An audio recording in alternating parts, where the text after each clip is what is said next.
अगर किसी व्यक्ति के जीवन में खो गया, कर्जे में डूब गया, कर्जा बहुत हो गया, पैसा चले गया, गाड़ी चली गई, मकान चले गया, सब गिरवे रखा गया, सब कुछ समाप्त हो गया, उसको प्रत्येक प्रदोष को, प्रत्येक अमावस्या को घी का दीप किसी भी पेड़ के नीचे, ये 5 वृक्ष बताए हैं पितृभाव के, उन 5 वृक्ष में से कहीं पर भी बड़, पीपल, आंवला, शमी, बेलपत्र आदि 5 वृक्ष में से किसी भी वृक्ष के नीचे प्रज्वलित करे और काम ना करे, उसका कर्जा चूकता ही है। पितृदोष है, ये आपको कैसे मालूम पड़ेगा?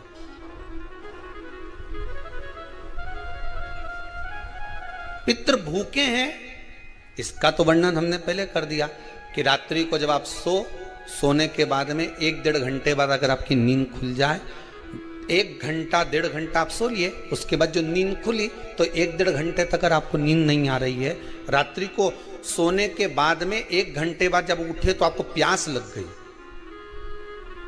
भूख लगने लगी, प्यास लगने लगी कि मेरे को पानी पीना पड़ेगा, घबराहट हो रही, पानी पीना पड़ेगा, 1-1.5 घंटे सोने के बाद अचानक नींद खुले और आपको प्यास लगे, समझ लेना आपके पितृ भूखे हैं और प्यासे हैं, भूखे और प्यासे हैं, उनको जल की जरूरत है। किसी भी नदी में, सरोवर में, कुंड में, बावड़ी में, तालाब में, आप तीर्थ में जाकर जब स्नान करते हैं तो स्नान करने के बाद एक काम का नियम बना लो कि अपने हाथ की अंजलि में जल लेकर अपने पूर्वजों को देना है।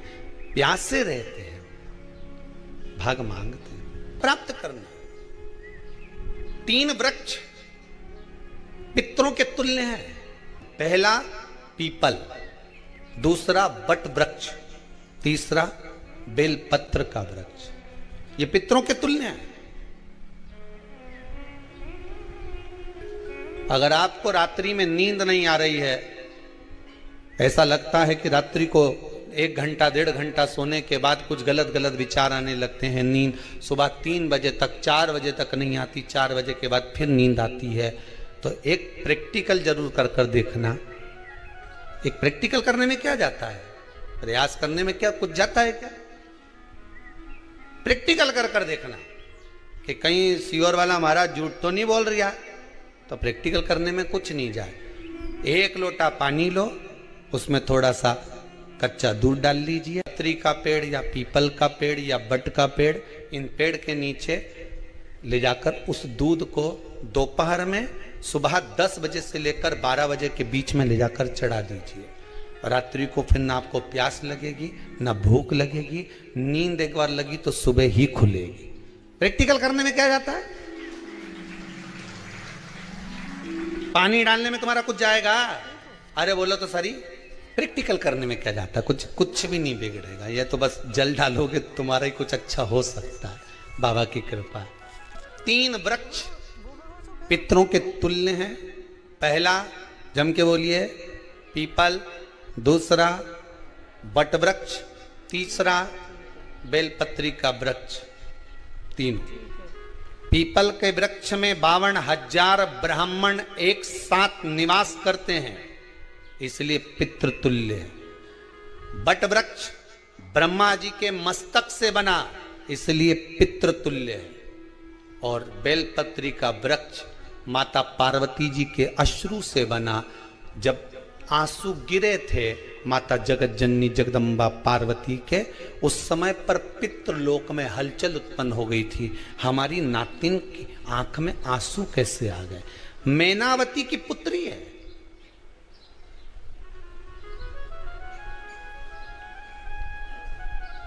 पितरों की नातिन, इसकी अश्रु कैसे गिर गए? पार्वती जी ने कहा ये आंसू नहीं, मेरा पुण्य भाग प्रकट करती हूं बेलपत्री के रूप में। तो पितरों ने वर दिया था कि ये बेलपत्री का वृक्ष हमारा आशीर्वाद है, इसके नीचे अगर कोई दीप लगाता है, शिव को स्पर्श कर चढ़ाता है, उसके पितरों की शांति होगी, हम स्वयं उसको आशीर्वाद देने के लिए पधारेंगे। बेलपत्र का वृक्ष पितृतुल्य। तो रात्रि को अगर भूख लग रही है, प्यास लग रही है, तो पितृदोष। दूसरा पितृदोष का लक्षण बताया, घर में कोई शुभ कार्य ना हो, वंश की वृद्धि ना हो, 1 रुपये कमाओ, 1.25 रुपये खर्च हो रहे हैं, पैसा 10 जगह से कमाई आ रही है पर घर में टिक नहीं पा रही है, आया गया, पितृदोष। जरा सी कटोरी पड़ी है उसके पीछे विवाद चालू हो जाए, पानी ढुल गया उसके पीछे विवाद हो जाए, या छोटी छोटी बात में घर में क्लेश मचा हुआ है, पितृदोष है। समझ लो हमारे पूर्वज हमसे खुश नहीं, प्रसन्न नहीं। सारी दुनिया के लोग तुमसे कह रहे हैं तेरे घर में पितृदोष है, 1 रुपये कमाते हो, 1.25 रुपये खर्च होता है, मानसिक टेंशन बना रहता है। घर में एक व्यक्ति बीमार है, ठीक हुआ, दूसरा बीमार पड़ गया, दूसरा ठीक हुआ, तीसरा बीमार पड़ गया, तीसरा ठीक हुआ, चौथा बीमार पड़ गया, मतलब कहीं ना कहीं पितृ का भाव, पितृदोष का वर्णन। किसी ने कहा तुमसे कि तेरे यहाँ पितृदोष है, तूने ब्राह्मण को भोजन करा दिया, पिंडदान करा दिया, तर्पण करा दिया, तिलांजलि करा दी, गया जी का श्राद्ध कर दिया, हरिद्वार चली गई, वहां पिंडदान करवा दिया, ब्राह्मण भोज करवा दिया, तिथि पर भोजन करवा दिया, सब कुछ करवा के देते। अब एक काम और करके देख लो, एक काम और करके देख लो। जब तुम घर में भगवान शंकर की आरती, तुम्हारे घर में शंकर जी का शिवलिंग है, भले काय का भी हो, छोटा सा, भले सियोर का कंकर शंकर हो, नर्मदा का कंकर हो, चाहे शंकर पारक के हो, पीतल के हो, स्टील के हो, लकड़ी के हो, जिसके भी हो, लोहे के हो, पाषाण के हो, जिसके भी हो, शंकर का शिवलिंग अगर हमारे घर में है और आप रोज प्रतिदिन भगवान की आरती करते हो, प्रतिदिन, और आपको लग रहा है कि मेरे यहाँ तकलीफ चल रही है, ये ठीक ही नहीं हो रही, लगभग 1.5 महीना आप कम से कम 45 दिन, 1.5 महीने के करीब में ऐसा प्रयास करना कि भगवान की आरती, शंकर भगवान के शिवलिंग की आरती करने के बाद उस दिए को भगवान के सामने मत रखो, उस दिए को उठाकर जहां तुम पानी का मटका रखते हो, हंडा रखते हो, जिससे तुम पानी पीते हो, तुम्हारे रसोई घर में जो पानी का मटका, हंडा, बाल्टी, आरओ का पानी जिस मटके में गिरता है, हंडे में गिरता है, जिसको हमारे यहाँ पितरों का स्थान कहते हैं, उस स्थान पर, उस मटके के पास में, उस हंडे के पास में, उस बाल्टी के पास में, जहां रसोई घर में पानी रखते हो, उस रसोई घर में पानी जहां रखते हो, उसके पास में उस दिए को भगवान के सामने नहीं रखना, आरती उतारने के बाद उस दिए को ले जाके सीधे परिंडे के पास में, उस हंडे के पास में, मटके के पास में उसको रखो। केवल 1.5 महीना कर कर देखना, 1.5 महीने के बाद तुम्हें मालूम पड़ेगा कि हम वापिस उन्नति की सीढ़ी पर चढ़ना प्रारंभ करती है, हमें फल मिलना चाहिए। अब तुम्हें ना कहीं जाना है, ना कहीं आना है, ना कोई खर्चा है। खर्चा है क्या?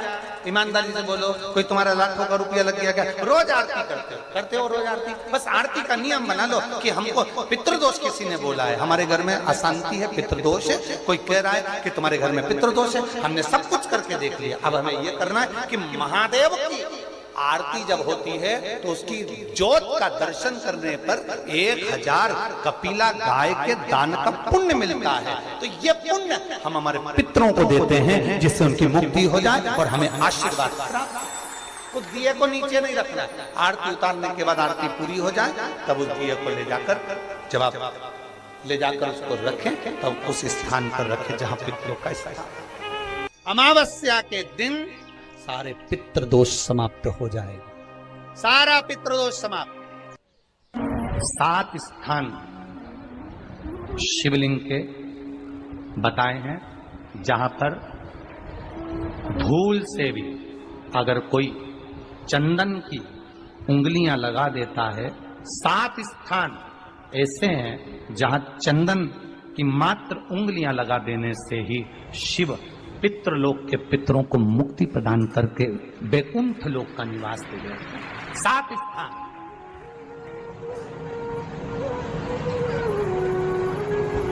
और वो 7 स्थान जो चंदन के बताए गए, पहला भगवान देवाधिदेव महादेव के शिवलिंग पर चंदन का लेपन। समझ लेना जरा बहुत अच्छे से। आपको लगता है स्वप्न में कोई मुर्दे दिख रहे हैं, या कोई जल रहा है, या कोई मर रहा है, या कोई चला गया है, ऐसा भय लगता है। बच्चों को मानी भेजूंगी ऐसा हो जाएगा, पति को मानी भेजूंगी ऐसा हो जाएगा, कोई हमारे कोई गलत तो नहीं कर रहा है। आपको लगता है 7 स्थान चंदन के बताएं महाराज। पहला शिवलिंग, दूसरा जहां गणेश जी का स्थान है, मालूम है ना सबको, जम के बोलो जरा, मालूम है ना सबको, जहां गणेश जी का स्थान है वहां अलग से गणेश जी बैठे, वहां नहीं। शिवलिंग में जलाधारी के ठीक सामने राइट में गणेश, लेफ्ट में कार्तिकेय, बीच में अशोक सुंदरी। तो पहला चंदन बाबा के शिवलिंग पर, दूसरा गणेश जी पर चंदन की उंगली, तीसरा षडानंद कार्तिकेय पर चंदन की उंगली, चौथा अशोक सुंदरी पर चंदन की उंगली, पांचवा जलाधारी पर चंदन की उंगली, छठा जो शिवलिंग का जल बह रहा है इसके ठीक विपरीत की ओर चंदन की उंगली, और सातवां चंदन नंदी के मस्तक के ऊपर जो 2 सींग लगे रहते हैं उस पर चंदन की उंगली। ये कब लगाई जाती है? या तो अमावस्या के दिन। आपको लगता है कि हमारे पूर्वजों का उद्धार नहीं हुआ, हमारे पूर्वजों का कल्याण नहीं हुआ, कहीं अधोगति में कोई चला गया है, उसका बस एक बार, रोज नहीं जरूरत है, प्रतिदिन जरूरत ही नहीं, महीने में एक बार अगर अमावस्या के दिन भी आपने चंदन के थोड़ा सा चंदन अगर मेरे देवाधिदेव महादेव को 7 स्थान पर समर्पित किया है। अशोक यहाँ पर वर्णन कर रही है, मैना, धन्य और कला की कथा कह रही है। तीनों ने सनकादि ऋषियों से मांगा। चंदन भगवान को अति प्रिय होता है, और चंदन ही एक ऐसा होता है जो पितरों को भी प्रिय होता है, जिसका स्पर्श मात्र लगने से पूर्वजों का कल्याण हो जाता है, वो चंदन। अमावस्या के दिन जो नदी, तालाब, बावड़ी, कुआं, किसी भी एक जगह पर अपने पूर्वजों का नाम लेकर शाम के समय पर दिया लगाएगा, ये मेरा विश्वास रहता है, उसके लिए कुबेर भंडारी भंडार जरूर बनेगा, पितृ भंडार जरूर बनेगा। अवश्य तुलसी की लकड़ी पानी में घुमाकर, लकड़ी नहीं हो तो माला तो होगी ही, जल में भ्रमण कराकर, जल में घुमाकर, तुलसी की लकड़ी को जल में डालकर स्नान जो करता है, मात्र घुमाना है, लकड़ी डालकर नहीं रखना है, घुमाकर अपने पूजन वाले स्थान पर रखना, या पानी में पहले से घुमा लो, उस पानी को ले जाकर डाल दो। अमावस्या स्नान जो जीव करता है, शिव महापुराण की कथा कहती है, जितनी वर्ष में सोमती पड़ती है, सोमती अमावस्याएं पड़ती हैं, शनिचरी अमावस्याएं पड़ती हैं, सारी अमावस्या का पुण्य उस जीव के खाते में चला जाता है। तो अच्छे से ध्यान रखिएगा, आप ब्राह्मण को भोजन कराएं ना कराएं, आपने धूप छोड़ी ना छोड़ी वो पता नहीं, गाय को रोटी दी ना दी, स्वान को भोजन दिया ना दिया, कौवे को भोजन दिया ना दिया, चलेगा।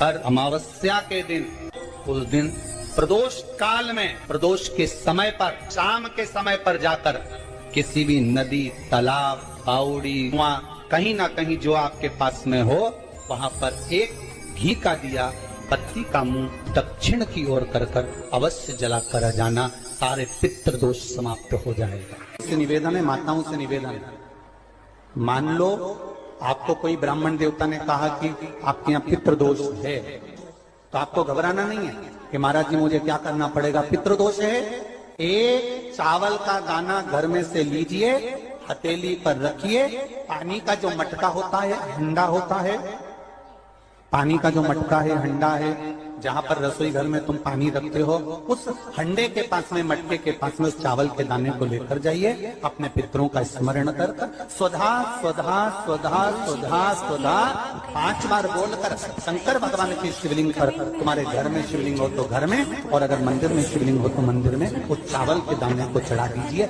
ऐसा भी पितृदोष होगा, समाप्त होगा।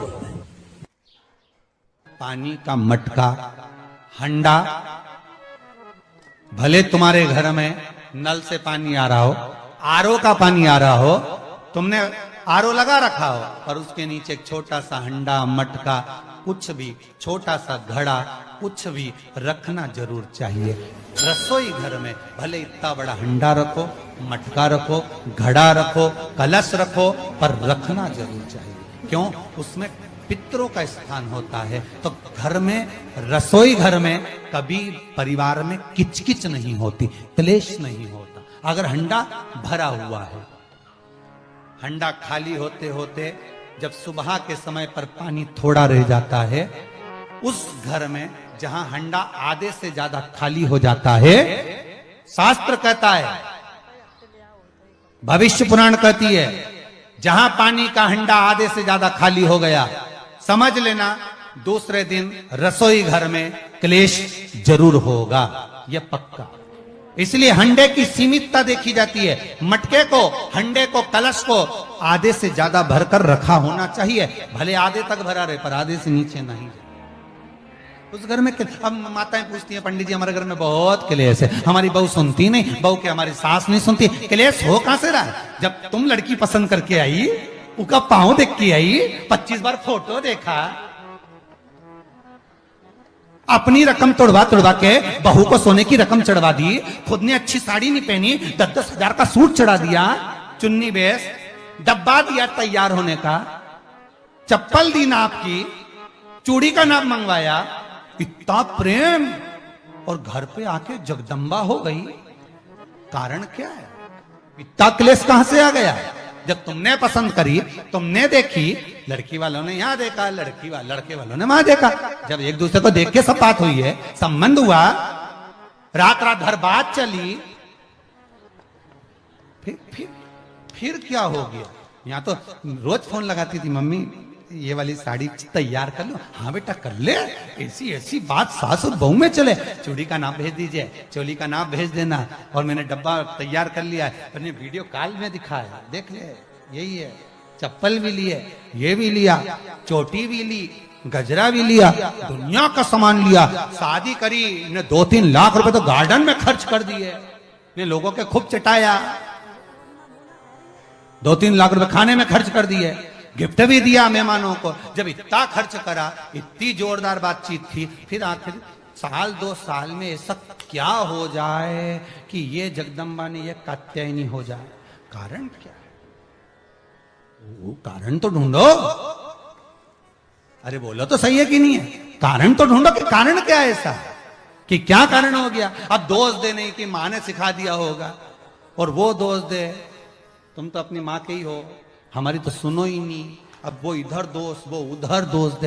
ये दोष देने से कुछ नहीं हो, अपने कर्मों का दोष देखो। ने जरूर झांक कर देखना कि सवेरे सवेरे कहीं हंडा खाली तो नहीं मिल रहा है, पूरा नीचे तक तो नहीं चले गया, आधे से नीचे तो नहीं हो गया। मतलब घर में दूसरे दिन क्लेश तो होना ही है, भले कटोरी के चक्कर में, पानी के चक्कर में, रसोई घर के चक्कर में, रोटी के चक्कर में, चाहे दिन भर में कभी भी होगा, पर 24 घंटे में क्लेश होगा, वो पक्का है।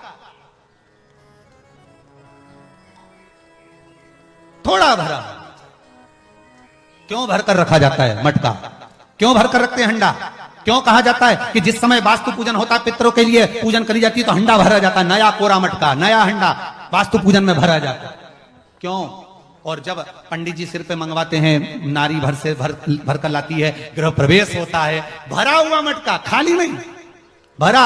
और जब भरवाते तो इतना भरवाते कि उसका पानी उंडेलना चाहिए, वास्तु पूजन का नियम है। जिस समय मटके को भरकर लेके आते हैं घर के अंदर, कलश भरकर लेके आते हैं, वास्तु प्रवेश करते हैं, गृह प्रवेश करते हैं, तो मटका इतना भरा जाता है, उसका पानी बाहर ढुलना चाहिए।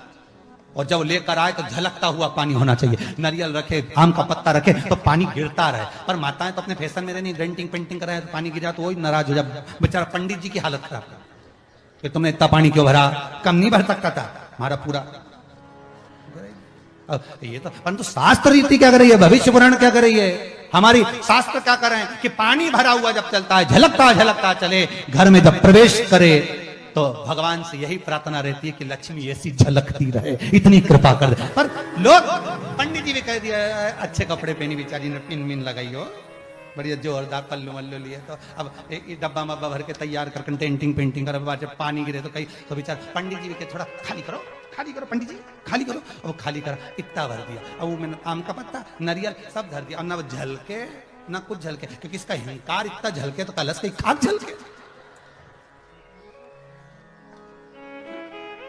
ये तो गृह प्रवेश कर रही तो अपने आप को ऐसी समझ रही कि हमारा बराबर कोई नहीं बनाया, ऐसी, और ऊपर से फोटो खींचना। अभी इसका अहंकार इतना झलके तो कलश के खाक झलके। अब जो झलकना वो तो झलका ही नहीं, न झुमका झलका, और कहा मतलब का झलका सो, झलका सो। अमावस्या के दिन दोष काल में, प्रदोष के समय पर, प्रदोष काल में शाम के समय पर जाकर किसी भी नदी, तालाब, बावड़ी, कुआं, कहीं ना कहीं जो आपके पास में हो, वहां पर एक घी का दिया, बत्ती का मुंह दक्षिण की ओर कर कर अवश्य जलाकर जाना। सारे पितृदोष समाप्त हो जाएगा, सारा पितृदोष समाप्त। अमावस्या के दिन किसी भी जलाशय के पास में, नदी, तालाब, बावड़ी, कुआं, जो आपके शहर में, आपके गांव में, आपके नगर में हो, वहां जाकर लगा दी। अगर नदी, तालाब, बावड़ी, कुआं नहीं है तो पीपल का वृक्ष हो या बेलपत्री का वृक्ष हो या बट का वृक्ष हो, उसके नीचे लगा